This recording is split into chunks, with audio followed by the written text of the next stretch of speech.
Hello ചേട്ടാ. സുരേഷ് പൃഥ്വിരാജാണ്. ചേട്ടാ, ഞാൻ നേരത്തെ വിളിച്ചിരുന്നു. ഗ്രീൻഫീൽഡിലാണല്ലേ? നമ്മുടെ കാര്യവട്ടം.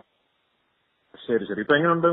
കുഴപ്പമില്ല. എനിക്ക് ഒരാഴ്ചയായിട്ട് ബുദ്ധിമുട്ടായിരുന്നു. ഞാൻ ക്വാറന്റൈനിലായിരുന്നു, ഹോം ക്വാറന്റൈനിലായിരുന്നു കേട്ടോ. അപ്പൊ ഒരാഴ്ചയായിട്ട് ചെറിയ തൊണ്ടവേദന, ജലദോഷം, പിന്നെ മണം, രുചി ഇതൊന്നും തിരിച്ചറിയാൻ പറ്റുന്നില്ല. അങ്ങനെയായിരുന്നു. അല്ല, നന്നായി. ഗ്രീൻഫീൽഡിലേക്ക് മാറി നന്നായി.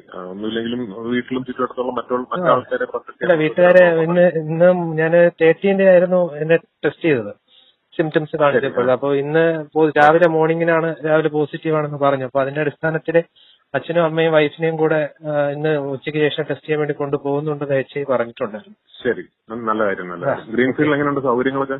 കുഴപ്പമില്ല കേട്ടോ, എല്ലാം ബെറ്റർ ആണ്. കുഴപ്പമില്ല. നമുക്ക് വരുമ്പോൾ തന്നെ ഫുഡ്, മെഡിസിന്, പിന്നെ നമ്മുടെ കാര്യങ്ങൾ നോക്കാൻ വേണ്ടി ഓരോ ഇതിലും മെഡിക്കൽ സ്റ്റാഫ് ഉണ്ട്. ഫുഡൊക്കെ നല്ല ഫുഡാണ്.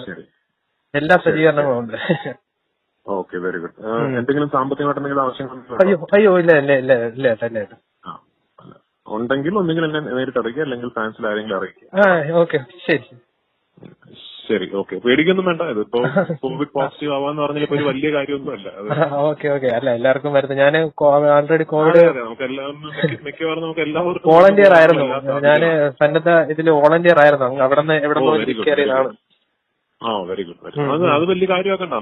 നമ്മുടെ ആരോഗ്യം, മറ്റ് ആരോഗ്യ സ്ഥിതികൾ നന്നായി നോക്കുക എന്നുള്ളതേ ഉള്ളൂ. ഇപ്പൊ കോവിഡ് പോസിറ്റീവ് ആവുക എന്ന് പറയുന്നത് ഇനിയിപ്പോ പ്രത്യേകിച്ച് ഇങ്ങോട്ടുള്ള ദിവസങ്ങളിൽ ഒരു ഭയങ്കരമായ വലിയ കാര്യമായിട്ടൊന്നും ആരും കണക്കാക്കാൻ പോകുന്നുണ്ടെന്ന് തോന്നുന്നില്ല. എല്ലാവർക്കും വന്നു പോകുമെന്നാണ് എനിക്ക് തോന്നുന്നത്.